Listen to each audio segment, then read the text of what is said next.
Hi everyone, आज के video में आपका स्वागत है। आज के वीडियो की शुरुआत मैं आपको एक बहुत इंटरेस्टिंग ग्राफिक दिखा के करता हूँ।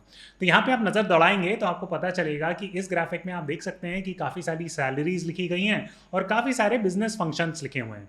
ये प्लेसमेंट डेटा मैंने उठाया है इंडिया के लीडिंग MBA कॉलेज से, और आप ऑब्जर्व करोगे तो आपको पता चलेगा कि अगर यार मैंने कंसल्टिंग में नौकरी कर ली तो मेरा पैकेज 28 लाख का लग जाएगा।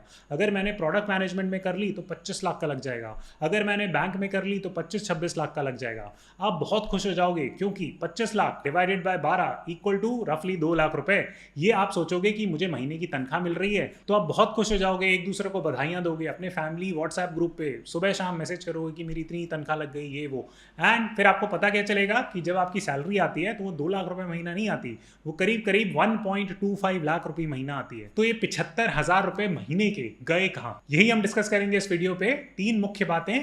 नंबर 1 कि CTC और इन हैंड सैलरी में अंतर क्या होता है और आपको ये पॉइंट समझना जरूरी क्यों है। दूसरा की पॉइंट जो हम डिस्कस करेंगे वो हम ये करेंगे कि कई बार आपने सुना होगा कि मेरे ताऊ जी के बेटे का मौसा कहीं ऑस्ट्रेलिया में चला गया है, अब उसकी $2 मिलियन की तनख्वाह हो गई है, या किसी ने बाईजूस ज्वाइन कर लिया एंड 5th क्लास में उस बच्चे का गूगल में 5 करोड़ का पैकेज लग गया है। तो आप ऐसी बेतुकी बातें सुनोगे कि अगर आपने विदेश में नौकरी कर ली तो आपको इतना पैसा मिल जाता है, उतना पैसा मिल जाता है। इसका मैं आपको प्रैक्टिकल रेलेवेंट एग्जांपल्स के थ्रू बताऊंगा क्योंकि मैं भी इंडिया के बाहर काम कर चुका हूं। फॉर एग्जांपल सिंगापुर में, यूरोप में, तो मैं आपको प्रैक्टिकल रियलिटीज बता सकता हूं। एंड फाइनली मैं डिस्कस करूंगा कि अगर आपको अपनी फाइनेंशियल वेलबींग बढ़ानी है और इंडिया में ज्यादा तनख्वाह पानी है तो आपको ऐसे क्या प्रैक्टिकल स्टेप्स हैं जो लेने चाहिए। तो चलिए चर्चा को शुरू करते हैं, लेकिन उससे पहले बहुत इंपॉर्टेंट बात कि हम में से हर कोई पैसा कमाना चाहता है, लेकिन पैसा कमाने की जद्दोजहद में हम ये भूल जाते हैं कि हमें अपने आप को सेफ रखना बहुत इंपॉर्टेंट है।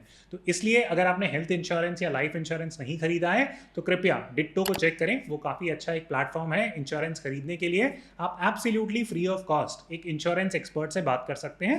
आप लिंक यूज कर सकते हैं जो डिस्क्रिप्शन बॉक्स में दी गई है उस फोन कॉल को अवेल करने के लिए। तो पहली बात हम समझते हैं कि CTC और इन हैंड सैलरी में अंतर क्या होता है। जैसे आप इस ग्राफिक को फिर से जाएं और देखें तो आपको पता चलेगा कि यहाँ पे CTC के बारे में चर्चा हुई है कि कंसल्टिंग में काम कर लो 28 लाख रुपए सैलरी हो जाएगी। सैलरी लेकिन किस टर्म्स में? CTC के टर्म्स में।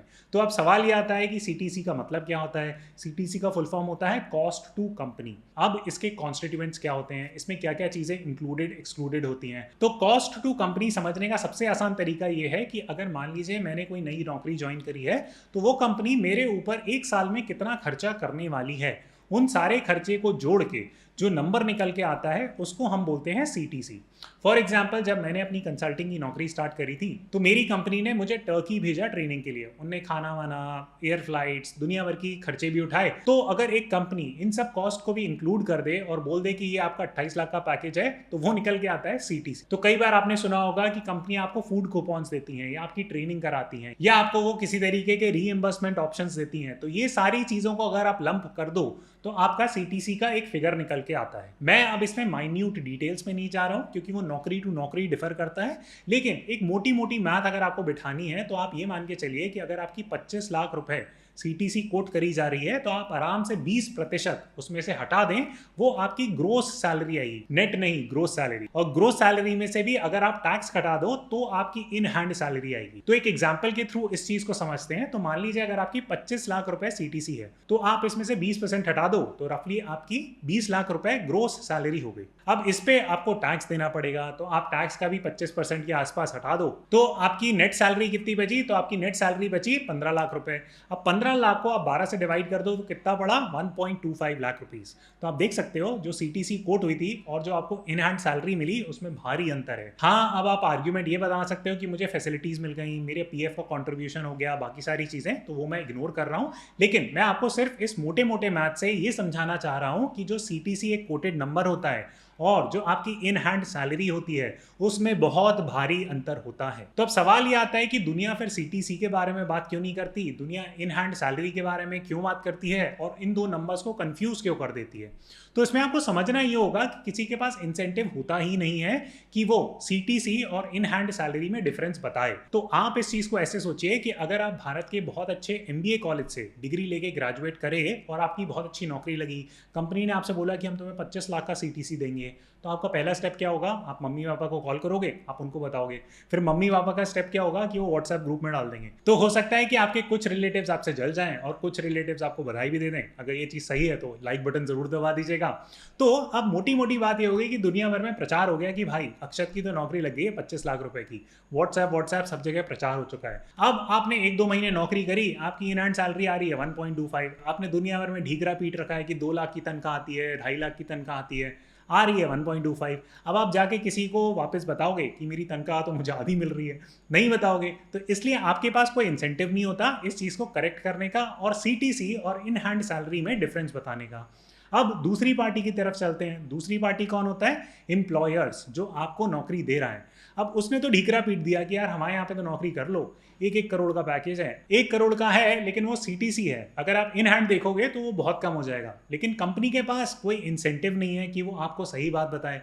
क्यों? क्योंकि जितनी दुनिया में वाहवाही होगी कि यार इस कंपनी में तो इतनी अच्छी तनख्वाह मिलती है, ये वो, उतने उनके पास अच्छे एप्लीकेंट्स आएंगे। अब तीसरी पार्टी की तरफ चलते हैं, जो होते हैं कॉलेज। जैसे आप आईआईटीज, आईआईएम्स, दुनिया भर के कॉलेज देख लो। अब जो कॉलेज प्लेसमेंट्स कमेटी या जो कॉलेज की टीम्स होती हैं, उनका गोल क्या होता है? उनका गोल होता है कि भाई हमारा कॉलेज ज्वाइन कर लो, आपकी लाइफ सेट हो जाएगी। मैं किसी स्पेसिफिक कॉलेज को टारगेट नहीं कर रहा, मैं इन जनरल बता रहा हूँ कि यही सबका पर्सपेक्टिव होता है। अब वो नंबर्स को जितना बढ़ा चढ़ा के बताएंगे उतना लोग इंप्रेस होंगे, उतनी मीडिया कवरेज मिलेगी और वाहवाही होगी दुनिया भर में और उनके एडमिशंस बढ़ेंगे। तो चाहे आप एम्प्लॉयर का पर्सपेक्टिव देख लो, चाहे आप एम्प्लॉई का पर्सपेक्टिव देख लो, चाहे आप मीडिया या कॉलेज का पर्सपेक्टिव देख लो, सबको क्या करना है? सबको बढ़ा चढ़ा के चीजें बतानी है। एंड इसलिए सीटीसी का फिगर एक तरीके से रिप्लेस कर दिया गया है जो सैलरी की रियलिटी है। तो ये तो बात हो गई नंबर्स कोट करने की। अब दूसरे मुद्दे पे चलते हैं कि अगर आप विदेश में काम कर रहे हो, तो मैंने तो कई बार सुना है कि मेरे चाचा के मौसा जी के भांजे की बेटी को इतने करोड़ों का पैकेज लग गया था। तो क्या लग जाता है क्या? तो आंसर है हाँ, बिल्कुल लग जाता है और हो सकता है इतना मिल भी जाए, लेकिन आपको कुछ इंपॉर्टेंट बातें पता होनी चाहिए। तो पहली इंपॉर्टेंट बात जो आपको पता होनी चाहिए, उस कॉन्सेप्ट को बोलते हैं पीपीपी, यानी परचेजिंग पावर पैरिटी। तो एक छोटे से एग्जांपल से समझते हैं। तो मान लीजिए आप इंडिया में हो, आपको एप्पल खाने का शौक है, आपको एक एप्पल मिलता है 50 रुपए में। अब आप फ्लाइट पकड़ के चाइना गए, अच्छा चलिए चाइना नहीं भेजते आपको, आप लॉस एंजलिस गए। तो अगर आप लॉस एंजलिस यूएस में बैठे हुए हो, अब आपको एक एप्पल 50 रुपए का मिलेगा वहाँ? नहीं, आपको हो सकता है वही एप्पल इंडियन रुपीज के कन्वर्जन के हिसाब से 150-200 रुपए का मिले। तो इस चीज को हम बोलते हैं परचेजिंग पावर पैरिटी। ध्यान रखने वाली बात यह है कि मान लीजिए अगर आपके भारत में 1 करोड़ रुपए का पैकेज है, तो वही 1 करोड़ रुपए अगर आपको लॉस एंजलिस में मिले या चाइना में मिले तो वो इक्विवेलेंट नहीं होगा, क्योंकि कंट्रीज का पीपीपी डिफरेंस होता है।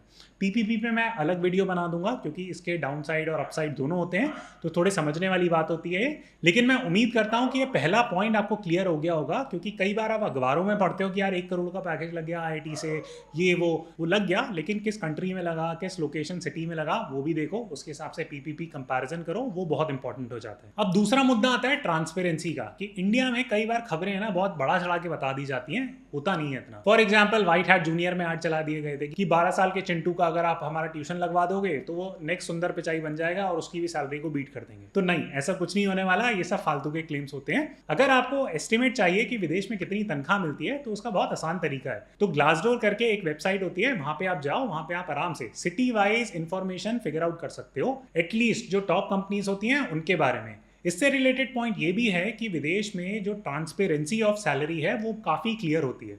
फॉर एग्जाम्पल अगर मैकेंजी एसोसिएट लेवल पे हायर करता है किसी को भी, तो उनका एक सैलरी स्ट्रक्चर है, वो सैलरी स्ट्रक्चर वो वैसे का वैसे ही रखते हैं। सिमिलरली अगर आप गूगल में नौकरी करना चाहते हो एज अ प्रोडक्ट मैनेजर, तो उसका भी एक सर्टन सैलरी स्ट्रक्चर होता है जो सिटी और कंट्री वाइज डिसाइडेड होता है, आपको उतनी की उतनी तनख्वाही मिलेगी। तो ये डेटा आप बहुत ईजिली वेरीफाई कर सकते हो। तो इंपॉर्टेंट पॉइंट ये है कि आप कृपया करके ऐसी मीडिया हेडलाइंस में मत जाना, आप थोड़ी सी अपनी रिसर्च कर लेना एंड उसके हिसाब से आप विदेश में पढ़ने का डिसीजन लेना। क्योंकि कई बार लोग बहुत इंटाइस हो जाते हैं कि यार मुझे भी 1-1 करोड़ का पैकेज चाहिए 5th क्लास में, तो मैं भी ये ऑर्गेनाइजेशन ज्वाइन कर लेता हूँ। अब तीसरा पॉइंट आता है सेविंग्स रेट का। अब कई बार कहा यह जाता है कि अगर आप विदेश में नौकरी कर रहे हो तो आपका सेविंग्स रेट बढ़ जाएगा कंपेयर टू अगर आप इंडिया में नौकरी कर रहे हो। तो ये बात कुछ हद तक बिल्कुल सही है, मैं आपको अपने एग्जाम्पल से समझाता हूँ। अगर आप मैकेंजी सिंगापुर में काम कर रहे हो तो आपकी तनख्वाह रफली 130,000-140,000 सिंगापुरियन डॉलर्स होगी। एक सिंगापुरियन डॉलर से करीब करीब आप 55 रुपए खरीद सकते हो, तो काफी अच्छी सैलरी बन जाती है आईएनआर टर्म्स में। अब आप मान लो कि आप 130,000 डॉलर सिंगापुर में कमा रहे हो, तो आपका खर्चा आराम से 50,000 सिंगापुरियन डॉलर्स में निपट जाएगा। आपकी सेविंग्स मोटी मोटी अपन मान के चलो कि 50,000 सिंगापुरियन डॉलर्स अगर आपकी सेविंग्स हो जाती है, तो आप उसको रेमिट कर सकते हो थ्योरेटिकली स्पीकिंग इंडिया में। तो इंडिया में वो पैसा काफ़ी ज़्यादा हो जाता है। तो फ्रॉम दैट पर्सपेक्टिव अगर आप विदेश में रह के नौकरी कर रहे हो या यूएस डॉलर सिंगापुर डॉलर्स में कमा रहे हो तो आपके पास अपॉर्चुनिटी सेव करने की काफ़ी बढ़ जाती है। फाइनल पॉइंट आता है वर्क कल्चर और वीज़ा इशूज़ को लेके। तो वीज़ा इशू बाहर विदेश में काम करने में होता है, बिल्कुल होता है। इनफैक्ट कई सारे वेल सेटल्ड लोगों को जिनके पास बहुत अच्छी नौकरी होती है उन्हें भी उस देश से निकाला जा सकता है अगर उनका ओटीपी पीरियड एक्सपायर हो गया हो या कुछ वीज़ा में इशू हो तो उन्हें बहुत जल्दी अपनी लाइफ अप्रूव करके इंडिया आना पड़ता है। लेकिन वर्क कल्चर, और ये मैं किसी नेगेटिव पॉइंट ऑफ व्यू से नहीं बोल रहा, अगर आप विदेश में काम कर रहे हो तो वर्क कल्चर वास्तव में काफ़ी बेटर होता है compare to Indian work culture. मुझे पता है कि मुझे बहुत सारे लोग नेगेटिव बोलेंगे इस चीज़ में, ये मेरी ओपिनियन आप मान लीजिए, आप खुद जाके एक्सपीरियंस करने की कोशिश करिए, आपको ज़्यादा क्लैरिटी मिलेगी। तो फाइनल मुद्दा आता है कि मुझे तो इंडिया में रहना है और मुझे अपनी सैलरी ग्रो भी करनी है एंड मुझे कुछ इंपॉर्टेंट बातें आप बता सकते हैं पूरे वीडियो को समराइज करते हुए। तो बिल्कुल बता सकता हूं। तो पहला पॉइंट जो आपको पता होना चाहिए वो आपको ये पता होना चाहिए कि सीटीसी और इन हैंड सैलरी में भारी अंतर है। दूसरा पॉइंट, अगर आप विदेश में जाके काम करते हो और फिर वापस इंडिया आते हो तो आपको ज़्यादा अच्छा जंप मिलने की संभावना बढ़ जाती है।